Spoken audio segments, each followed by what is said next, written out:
प्यारे बच्चों, 10वीं कक्षा के गणित की पुस्तक एनसीईआरटी प्रश्न प्रदर्शिका के दूसरे चैप्टर बहुपद के दूसरे लेक्चर में आपका स्वागत है। आज के इस लेक्चर में हम कुछ संक्षिप्त उत्तरीय प्रश्नों को हल करेंगे और इन प्रश्नों की खास बात क्या है कि इनको जब भी हम सोल्व करेंगे तो सोल्व करते समय हम कुछ ना कुछ तर्क जरूर लगाएंगे उसमें, यानी ये तर्क के साथ संक्षिप्त उत्तरीय प्रश्न है। तो इस हिसाब से बहुत ही इंटरेस्टिंग क्वेश्चन है और इनकी प्रैक्टिस के लिए हम प्रश्नावली 2.2 के प्रश्नों को भी हल करेंगे। तो यहाँ पर पहला क्वेश्चन देखते हैं, क्या बहुपद px को 2x + 3 से भाग देने पर x - 1 शेषफल हो सकता है? अपने उत्तर का औचित्य दीजिए। कि यहाँ पर आपसे ये पूछा गया है कि किसी बहुपद px को अगर आप 2x + 3 से भाग देते हैं तो क्या आपको शेषफल के रूप में x - 1 प्राप्त होगा, यस या नो? तो आपने इसका उत्तर देना है, उत्तर के साथ इसका औचित्य भी देना है। इसके पीछे आपने क्या लॉजिक लगाया, कौन सा सूत्र या कौन सा आपने नियम यूज किया है वो भी आपने बताना है।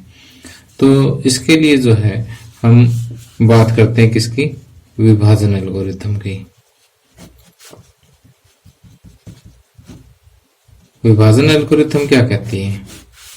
ये कहते हैं कि यदि मैं किसी बहुपद px को दूसरे बहुपद gx से भाग देता हूं तो कोई भागफल हमें मिलेगा और उस भागफल को मैं qx का नाम दे सकता हूं और कुछ न कुछ शेषफल भी बचेगा जिसको हम बहुपद rx का नाम दे सकते हैं। तो विभाजन एल्गोरिथम इस केस में क्या कहती है कि px जो है वो किसके बराबर होगा, gx गुणा qx प्लस rx। ओके, और साथ में एक बात और भी कहती है कि rx की जो घात है, rx की घात जो है वो हमेशा ही gx की घात से छोटी होगी। ठीक, यानी इसकी घात इससे छोटी होती है। ये कौन कहता है? विभाजन एल्गोरिथम कहती है। तो यहां पर देखिए इसकी घात कितनी है, 1। जो x की घात है वही पूरे बहुपद की घात मानी जाती है और यहां पर भी घात कितनी है, 1। लेकिन घात rx की क्या होनी चाहिए, कम होनी चाहिए। लेकिन यहाँ पर क्या है, इनकी आपस में घात बराबर है, जो कि विभाजन एल्गोरिथम के अनुसार संभव नहीं है। ठीक, तो आपने इसके आंसर में, इसके हल में इतना कुछ नहीं लिखना, आपने सिर्फ एक ही लाइन लिखनी है इसके हल में नहीं। ठीक, क्यों नहीं? क्योंकि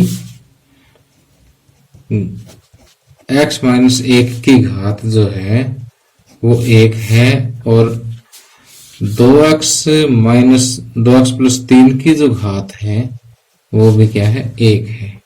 ठीक, क्योंकि आपस में बराबर है इसलिए ये बात संभव नहीं है। अब आगे सेकंड क्वेश्चन देखिए, कहता है कि क्या निम्नलिखित कथन सत्य है या असत्य है? अपने उत्तर का औचित्य दीजिए। कि यदि एक द्विघात बहुपद ax² + bx + c के दोनों शून्य ऋणात्मक है तो a, b और c में से प्रत्येक का एक ही चिन्ह होता है। तो अब देखिए क्वेश्चन को ध्यान से समझें कि आपको एक द्विघात बहुपद ax² + bx + c दे रखा है और इसके दोनों शून्य के ऋणात्मक दे रखे हैं। ठीक, तो ये कहता है कि जो इसके गुणांक है a, b और c, इनका एक ही चिन्ह होता है। ठीक, तो चलो इस पे विचार करते हैं। मान लेते हैं कि दो शून्य कौन कौन से हैं, अल्फा और बीटा। अल्फा भी नेगेटिव है और बीटा भी नेगेटिव है। ठीक, तो ये आपको पता है कि शून्यकों का योग यानी अल्फा + बीटा किसके बराबर होता है, -b/a के बराबर। और शून्यकों का गुणनफल जो है यानी अल्फा बीटा, ये किसके बराबर होता है, c/a के बराबर। तो अब देखो इनके साइन की बात करते हैं, इनके चिन्ह की बात करते हैं, तो अल्फा भी ऋणात्मक है और बीटा भी ऋणात्मक है। जब एक ऋणात्मक संख्या में दूसरी ऋणात्मक संख्या जोड़ोगे तो नेचुरल सी बात है क्या आएगा, ऋणात्मक ही आएगा। तो यहां पर सामने क्या है, माइनस बी बाई ए। ठीक, तो इसका मतलब कि ये जो ऋणात्मक संख्या है इन दोनों को जोड़ के बराबर माइनस बी बाई ए के बराबर, तो माइनस से माइनस कैंसिल, तो बी बाई ए जो है वो क्या आ गया, पॉजिटिव आ गया, धनात्मक आ गया। तो कहने का मतलब ये है कि जो साइन ए का है वही बी का होगा। अगर ए नेगेटिव है तो बी भी नेगेटिव, माइनस से माइनस कट के फिर पॉजिटिव आ जाएगा, और ए पॉजिटिव है तो बी भी पॉजिटिव होगा, यानी जो ए का साइन है वही बी का साइन है।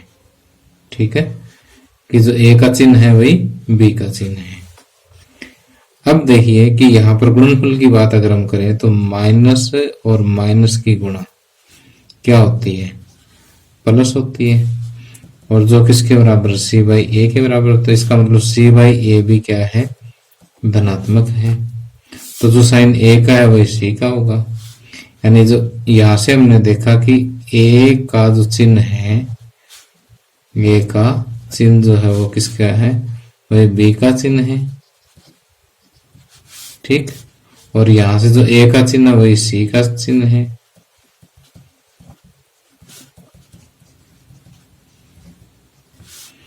तो इन दोनों से क्या निष्कर्ष निकलता है कि ए बी और सी तीनों का चिन्ह क्या होगा, समान होगा।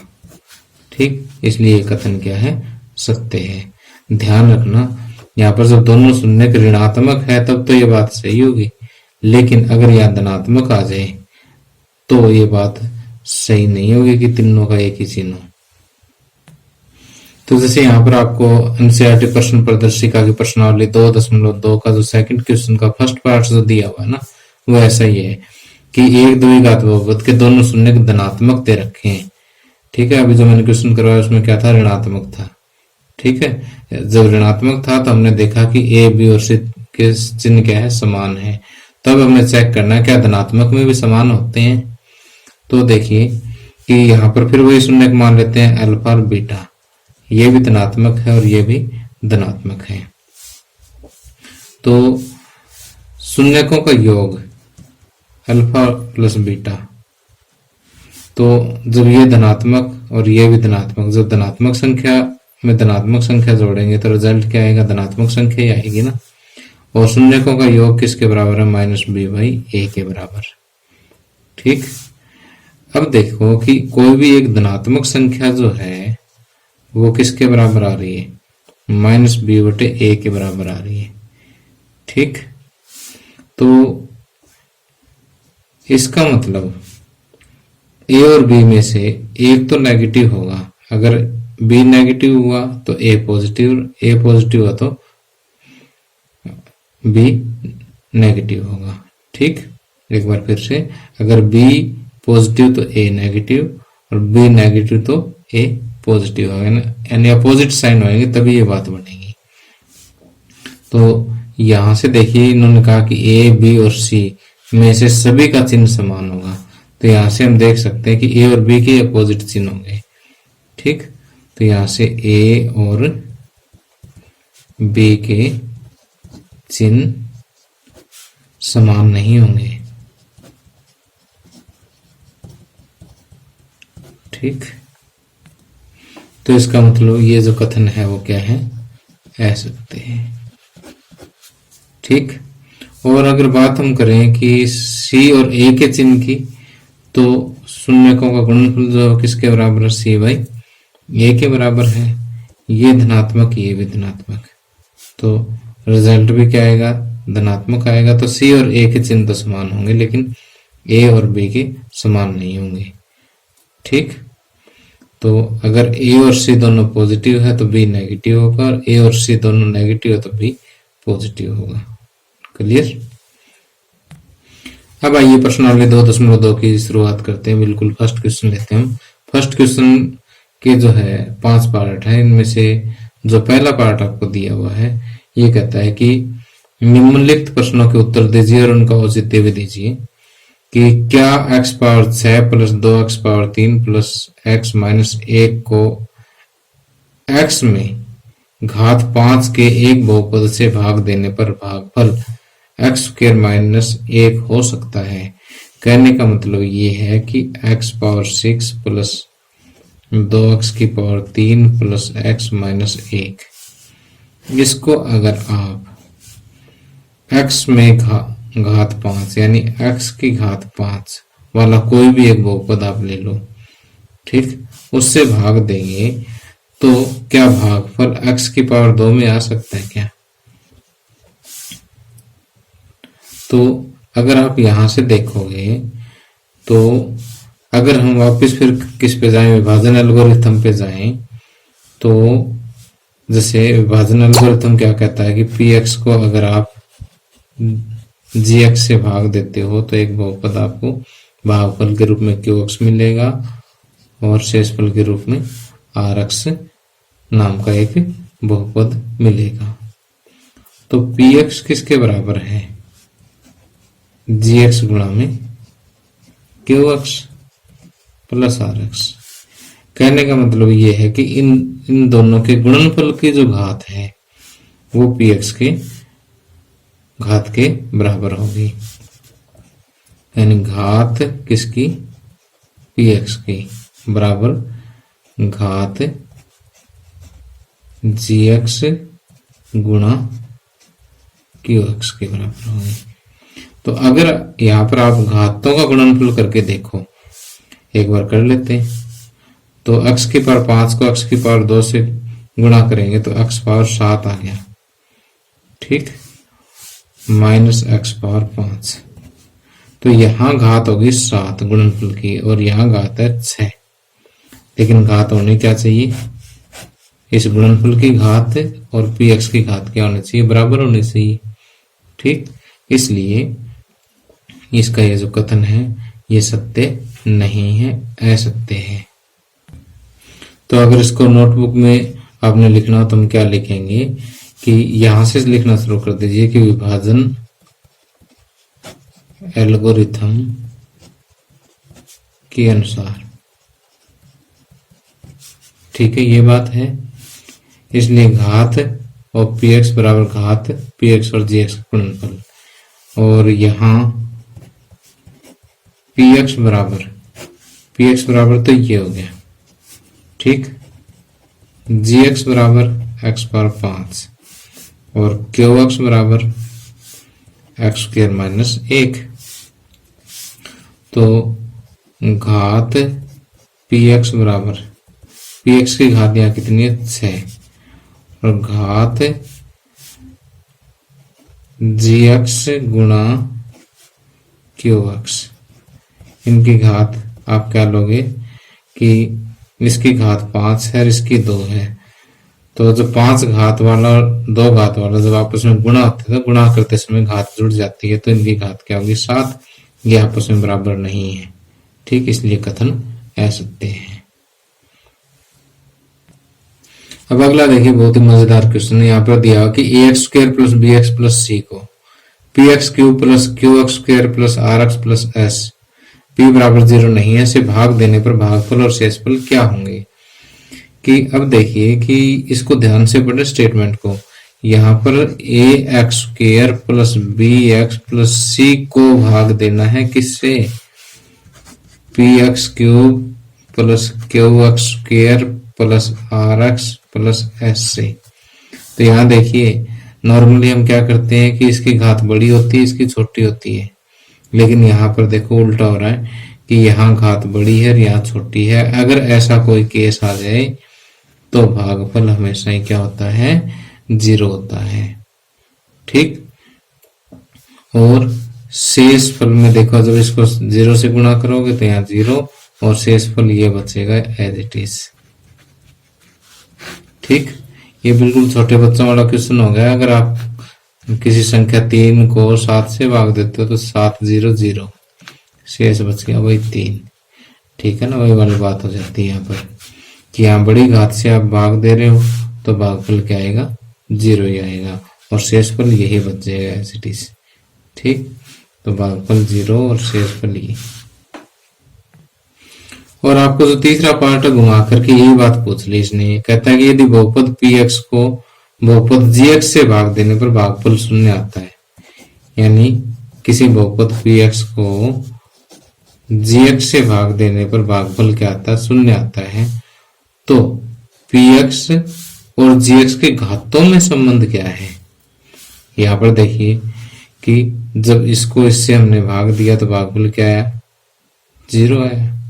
तो इनकी घातों में संबंध क्या है कि इसकी घात हमेशा ही, जो अंदर वाले की घात हमेशा ही बाहर वाले से छोटी होगी, तभी भागफल 0 आएगा। इसका मतलब px की घात gx की घात से छोटी होगी। ठीक, तो हम यहाँ पर लिखेंगे घात ऑफ px की घात जो है वो gx की घात से छोटी होगी। बस यही आंसर है इसका। अब देखिए अगला कहता है कि एक शून्येतर बहुपद, शून्येतर का मतलब नॉन जीरो, जो शून्य ना हो उसको शून्येतर बोलते हैं। एक शून्येतर बहुपद px को एक बहुपद gx से भाग देने पर शेषफल 0 हो। अब शेषफल 0 भागफल 0 नहीं, ध्यान रखना। तो px और gx के घातों में क्या संबंध है? तो मैं इसको थोड़ा सा ऐसे लिख लेता हूँ, समझ में आ जाएगा आपको। px को आपने किससे भाग दिया? gx से भाग दिया। अब भागफल की बात नहीं कर रहा है, ये शेषफल की बात कर रहा है कि शेषफल 0 आ गया। शेषफल 0 आ गया तो इसका मतलब इन दोनों की घात बराबर भी हो सकती है और अंदर वाले की घात बड़ी भी हो सकती है, तभी ये भाग जाएगा। ठीक, तो हम यहाँ पर कहेंगे gx की घात और px की घात में आपने अंतर बताना है। इन दोनों की घात आपस में बराबर भी हो सकती है और px की घात बड़ी भी हो सकती है। px की घात बड़ी भी हो सकती है, बराबर भी हो सकती है। ये इसका आंसर है। ठीक, तो ये तो आप जैसे सिंपल भाग देते हैं वही वाली बात है, कोई इसमें विशेष बात नहीं है कि आमतौर पे जो हम भाग करते हैं अंदर वाले की घात बड़ी होती है या इसके बराबर होती है। ठीक है, वही बात है, कोई नई चीज इसमें है ही नहीं। अब आगे पांचवा पार्ट है, कहता है कि क्या किसी विषम पूर्णांक k ग्रेटर देन 1 के लिए, 1 से बड़ा कोई भी विषम पूर्णांक है k, उसके लिए द्विघात बहुपद x² plus kx plus k के बराबर शून्य हो सकते हैं? चलो हम चेक कर लेते हैं। शून्य के बराबर होने के लिए b² माइनस 4ac ये किसके बराबर होना चाहिए? 0 के बराबर होना चाहिए। तो हमारे पास बहुपद है x² plus kx plus k।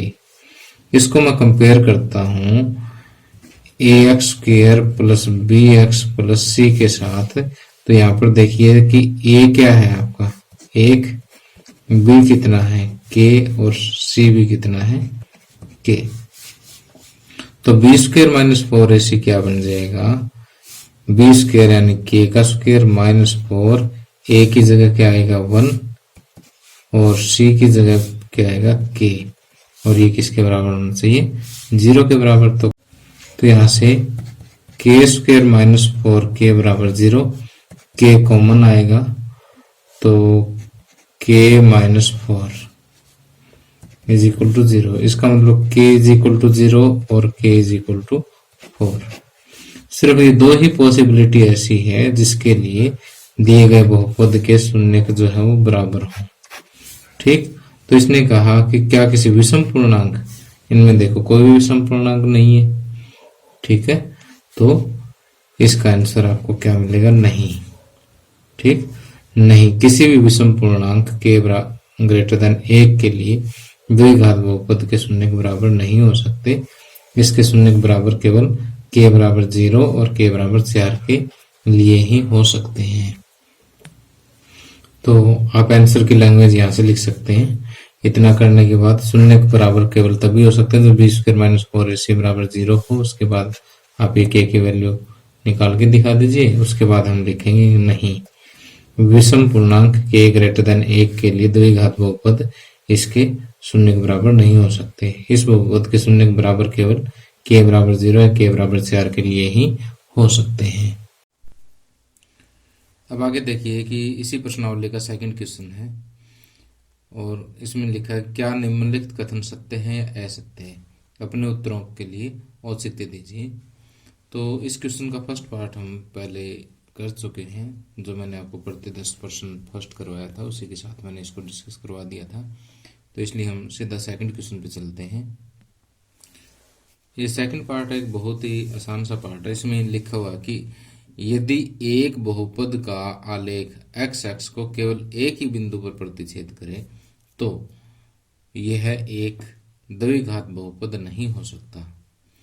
अब देखिए कि जब हमने बहुपदों के शून्यकों का ज्यामितीय अर्थ पढ़ा था तब हमने ये पढ़ा था कि अगर कोई द्विघात बहुपद है ना, तो द्विघात बहुपद का आलेख एक्स एक्स को अधिकतम दो बिंदुओं पर प्रतिच्छेद करता है। अधिकतम दो बिंदुओं पर प्रतिच्छेद करने का मतलब है कि हो सकता है कि किसी बिंदु पर प्रतिच्छेद करे ही ना, ऐसा भी हो सकता है, ऐसे भी हो सकता है। हो सकता है कि ये किसी एक बिंदु पर सिर्फ इसको टच करे, ठीक। तो क्योंकि यहाँ पर अधिकतम दो बिंदु दिए हुए, ठीक, तो दो बिंदुओं से कम भी हो सकता है। तो एक बिंदु पर अगर प्रतिच्छेद करता है तो ये द्विघात बहुपद हो भी सकता है, इसलिए कथन क्या है, असत्य है, ठीक। और इसी टाइप का इसका थर्ड पार्ट दिया, कहता है कि यदि एक बहुपद का आलेख एक्स एक्स को ठीक दो बिंदुओं पर प्रतिच्छेद करता है तो यह आवश्यक नहीं कि वह एक द्विघात बहुपद हो।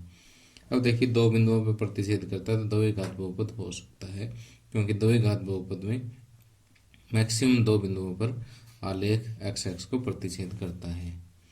लेकिन अगर दो बिंदुओं पर प्रतिच्छेद करता है तो घात जो है दो के बजाय कुछ ज्यादा भी हो सकती है, यानी त्रिघात बहुपद भी हो सकता है, चार घात वाला बहुपद भी हो सकता है, ठीक है। जैसे त्रिघात की बात करें तो मैक्सिमम तीन बिंदुओं पर इसका आलेख एक्स एक्स को प्रतिच्छेद करता है, ठीक।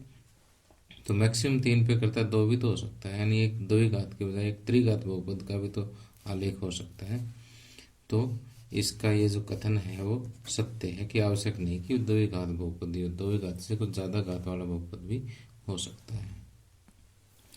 अब आगे फोर्थ पार्ट में दिया कि यदि एक त्रिघात बहुपद के दो शून्यकों में से प्रत्येक शून्य शून्य है तो इसके रैखिक और अचर पद नहीं हो सकते। तो पहले तो मैं आपको रैखिक और अचर पद का मतलब समझाता हूँ कि अगर कोई त्रिघात बहुपद आपको दे रखा है, यानी a x cube plus b x square plus c x plus d, तो जिस जिस पद में सिर्फ एक्स हो, सिर्फ एक्स वाला पद हो, ठीक, उसके साथ कोई गुणांक हो सकता है, तो ये वाला जो चर है ना, सॉरी ये वाला जो पद है ना, इसको हम रैखिक पद कहते हैं। कौन सा पद कहते हैं, रैखिक पद। और जो बिना एक्स वाला जो पद है उसको हम अचर पद कहते हैं। तो यहाँ पर ये कहा है कि जैसे त्रिघात बहुपद के तीन शून्यक होते हैं, आपको पता ही है, इनमें से दो शून्यक जो जीरो है, तो कहता है कि उसमें ये दोनों टर्म्स नहीं होते, दोनों पद नहीं होते। तो ये बात आपने बतानी कि सत्य है या असत्य है। तो हम मान लेते हैं कि दो इसके तीन शून्य है, अल्फा बीटा गामा, जिसमें बीटा और गामा दोनों शून्य हैं। तो बहुपद क्या होगा, अगर शून्यक दे रखा हो तो बहुपद लिखने का तरीका क्या है कि x माइनस पहला शून्यक गुणा में x माइनस दूसरा शून्यक गुणा में x माइनस तीसरा शून्यक। इस तरह से हम त्रिघात बहुपद लिख सकते हैं, ठीक। तो ये x माइनस अल्फा और ये x माइनस जीरो और x माइनस फिर से जीरो, क्योंकि बीटा और गामा दोनों ही जीरो है। तो x माइनस अल्फा गुणा x फिर गुणा x, तो x का स्क्वायर हो गया, x के स्क्वायर के साथ x की गुणा होगी तो x cube minus alpha x square. तो अब देखो ये बहुपद हमें प्राप्त हो गया। इस बहुपद में दो शून्य जो है वो जीरो है, शून्य है। तो यहाँ देखिए कि तीन घात वाला पद है, दो घात वाला पद है, लेकिन रैखिक पद नहीं है, अचर पद भी नहीं है। तो इसका मतलब ये जो कथन है ये सत्य है।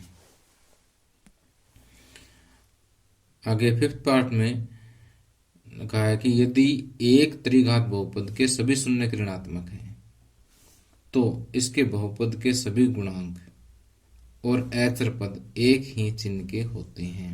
यानी एक त्रिघात बहुपद, हम सामान्य त्रिघात बहुपद लिख लेते हैं कि a x cube plus b x square plus c x plus d, ये एक त्रिघात बहुपद है। इसके सभी गुणांक, गुणांक मतलब कि ए बी सी और अचर पद मीन्स की डी। कहता है कि अगर तीनों शून्य नेगेटिव हो, तीनों शून्य यानी अल्फा बीटा और गामा तीनों ऋणात्मक संख्या हो, तो ए बी सी और डी सभी का साइन सेम होगा, सेम चिन्ह होगा। मीन्स कि या तो सारे प्लस के होंगे या सारे माइनस के होंगे, ये चीज आपने देखनी है। तो ऐसे सब चिन्ह डिसाइड करना होता है ना त्रिघात बहुपद का।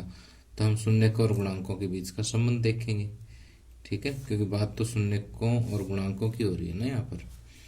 तो ये संबंध हमें पता है कि alpha plus beta plus gamma, शून्यकों का योग किसके बराबर होता है, माइनस बी बाई ए के बराबर होता है।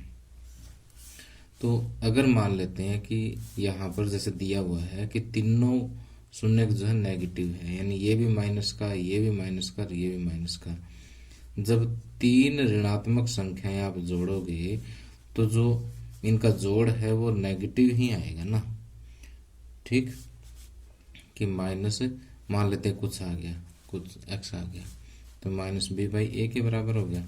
तो माइनस से माइनस कट गया, यानी बी बाई ए जो है वो एक धनात्मक संख्या आ गई। अगर धनात्मक संख्या आ गई तो इसका मतलब जो साइन ए का है वही बी का है। तो इसका मतलब एक बात हम यहाँ से नोट कर लेते हैं कि ए का चिन्ह जो है वो किसके बराबर है, बी के चिन्ह के बराबर है, ठीक। इसी तरह से आपको शून्यकों और गुणांकों के बीच का दूसरा संबंध जो दिया हुआ वो है अल्फा बीटा, बीटा गामा और gamma alpha. Alpha beta plus beta gamma plus gamma alpha, ये किसके बराबर होता है, सी बाई ए के बराबर होता है। अब देखो ये ऋणात्मक संख्या और ये ऋणात्मक संख्या, जब दो ऋणात्मक संख्याओं की गुणा होती है तो आपको धनात्मक संख्या मिलेगी। इसी तरह से ये भी धनात्मक और ये भी धनात्मक, जब तीन धनात्मक संख्याओं को जब आप जोड़ोगे तो आपको फिर से एक क्या मिलेगी, एक धनात्मक संख्या मिलेगी, और जो किसके बराबर है, सी बाई ए के बराबर। इसका मतलब सी बाई ए फिर से क्या हो गया, पॉजिटिव। तो जो ए का साइन है वही सी का साइन होगा। तो यहाँ से दूसरी बात भी हम नोट करते हैं कि ए का चिन्ह जो है वो किसके बराबर है, सी के चिन्ह के बराबर। अब देखो सेम चिन्ह होगा तभी तो ये पॉजिटिव आएगा ना, कि अगर ये माइनस का तो ये माइनस का, माइनस माइनस कट के फिर पॉजिटिव आ जाएगा। अगर प्लस के है तो कोई चक्कर नहीं है, पॉजिटिव आना ही है। अब तीसरा जो संबंध है वो है शून्यकों का गुणनफल, माइनस डी बाई ए के बराबर होता है। अब ये तीनों नेगेटिव हैं तो एक ऋणात्मक संख्या, दूसरी ऋणात्मक संख्या और तीसरी ऋणात्मक संख्या, जब तीन ऋणात्मक संख्याओं की गुणा होती है तो माइनस माइनस प्लस, प्लस की माइनस के साथ गुणा माइनस, तो कोई माइनस की संख्या आएगी, ठीक। और यहाँ पर माइनस से माइनस कैंसिल हो जाएगा, यानी डी बाई ए जो है फिर से एक धनात्मक संख्या हो जाएगी, ठीक। यानी तीसरी बात यहाँ से नोट कर सकते हैं कि जो ए का चिन्ह है वही डी का चिन्ह है, ठीक। तो ये तीन बातें हमने नोट की, जो ए का चिन्ह वही बी का है, जो ए वाला सी का और ए वाला डी का है।